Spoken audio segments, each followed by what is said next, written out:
Um, I would like to briefly start out with the facts of the case, if I may. And I will say this is a very compelling case to me. I've been doing this for 58 years, but I'm amazed at what I see here.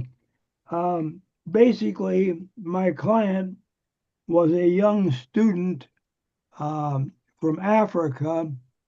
My understanding was he doesn't speak real good English or read really well. I was, Mr. Neely, can I stop you right there? yes, sir. First of all, where was he a student, either at the time of the offense or at the time of the trial?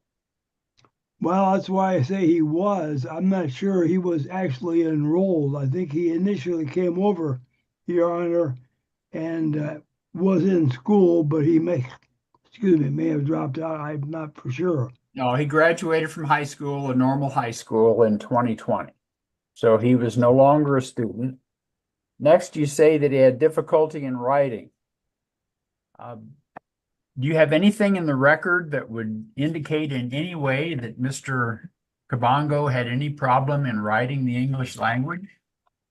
Well, that's what he told me. I don't have anything in writing, but he Okay. said he struggles.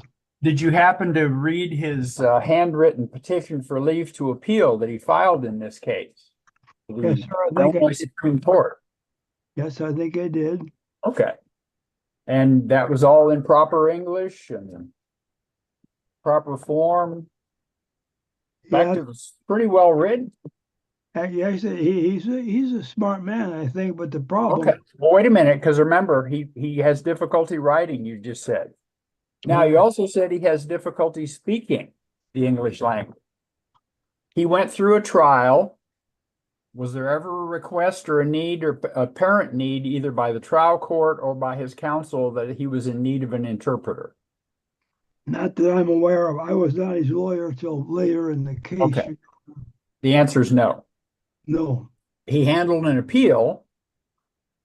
Was there ever any indication by appellate counsel that he was in need of an interpreter? Or did the appellate counsel ever indicate that the defendant was either someone who had difficulty writing or speaking English?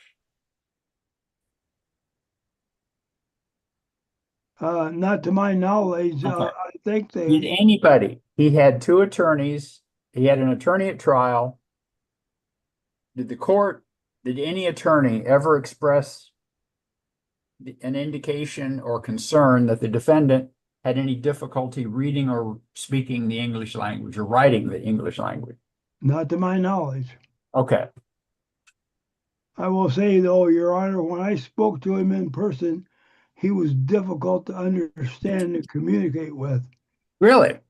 Have you ever happened to look at C-73 through 77 and read the transcripts of his jail phone calls?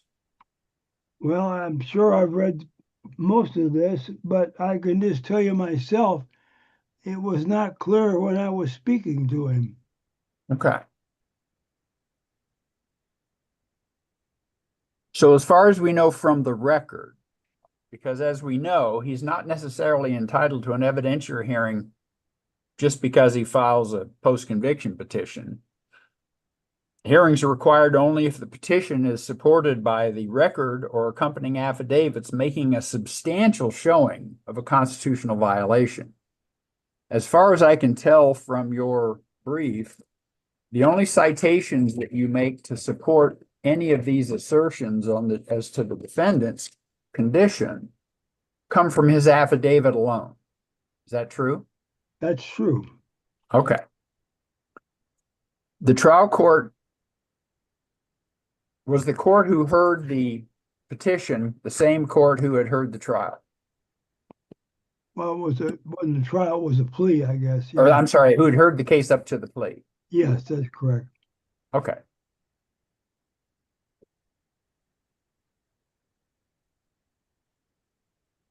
Was there an assertion of ineffective assistance of counsel at any point in time in your post-conviction petition? I believe it was in my initial petition, I said he was ineffective, and I raised it in my brief um, because my client told me that he was confused and didn't understand. Um, but assuming that to be true, then we have a real problem here because I guess Oh, um, we see these cases all the time. I guess what bothers me is that people go to bars and they meet people and then they go to apartments or houses. Yeah, we're not retrying the facts of the case. Okay, This is a post-conviction petition based upon alleged constitutional violations. uh, well, I would say based upon what he told me, he was confused and thought he was going to get 5 instead of 15. So that's my case in a nutshell, Your Honor. Okay.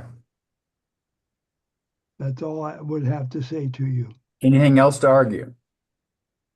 Well, um, I just, That we would find in your brief?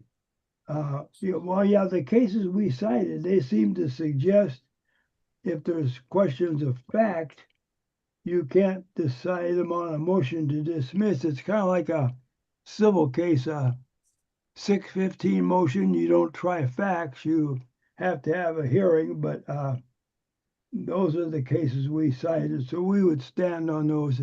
And thank you again for letting me address you, Your Honor. Thank you, counsel.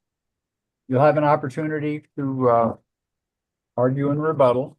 Mr. Manchin. it pleases the court, counsel. The trial court did not commit any error in denying defendant's post-conviction petition.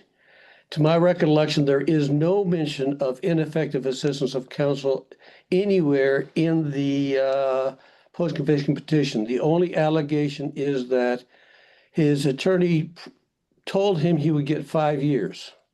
He does not claim that his attorney was ineffective for telling him that. So the claim of ineffective is being raised the first time on appeal. And even if it is properly before the court, there's just no merit to the claim. In the context of a plea, just saying I would not have pled guilty but for counsel's error is enough. You have to show it would have been objectively reasonable for the defendant to have, in order to establish prejudice, it has to be shown that the defendant been objectively reasonable for the defendant to reject the plea. Here, the only claim of ineffectiveness is that counsel predicted that the defendant would get 5 years. I think that is reasonable representation for an attorney to tell the defendant, this is what the judge is likely to do. And just because the judge doesn't follow, doesn't comply with what the attorney thought he would do, it doesn't establish ineffectiveness. It also does not establish a basis for withdrawing a plea. Entering a plea based upon counsel's advice as to the expected sentence is voluntary. And just because the defendant is dissatisfied with his plea or hope to get less is also not a basis for the granting of the plea. Counsel seems to suggest that just because the defendant states facts, he's automatically entitled to a hearing, and that is simply not the law. The court, the Supreme Court has said that where the facts are not contradicted by the record, facts in the petition shall be assumed to be true. Here we have the claim in the petition that I was promised 5 years, and at the plea hearing, twice he says, this is on page 55 and 56 of the record. Court asks, other than what's spelled out here today in this agreement, has anybody made any promises, threats, or force against you in exchange for entering in this plea? Defendant, no.